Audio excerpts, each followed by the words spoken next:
Kita berada di Jambatan Seri Bakti. Boleh dengar bunyi? Boleh dengar bunyi? Okey. Ini jambatan, kalau kita lihat di sini adalah sambungan.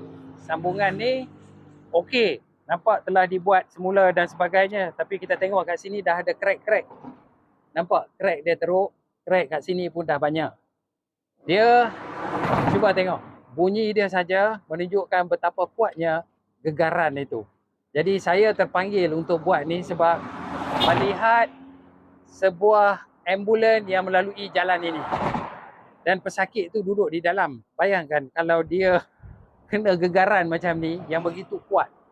Jadi kita boleh saja betulkan yang ni seperti di Jepun. Jepun dia buat cantik, tak ada bunyi. Jadi kita, apa kurangnya kita? Kita pun boleh buat. Bukan tak boleh, teknologi ada, semua ada, bahan ada, equipment ada. Kita buat bagi cantik sikit supaya dia tidak membebankan pengguna-pengguna sini. Bayangkan kalau perempuan tu dia Caesar lalu kat sini bawa bersama laki dia, dan kenderaan yang melalui jalan ni bukanlah begitu laju, dia mengikut dalam 70-80 seperti mana yang ada dengar bunyi begitu kuat.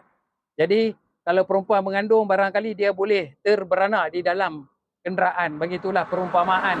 Tengok, begitu kuat. Jadi gegaran ni juga boleh menyebabkan wear and tear kepada absorber, shock absorber kereta dan sebagainya. Jadi harap pihak dapat, kita nak setanding dengan orang maju.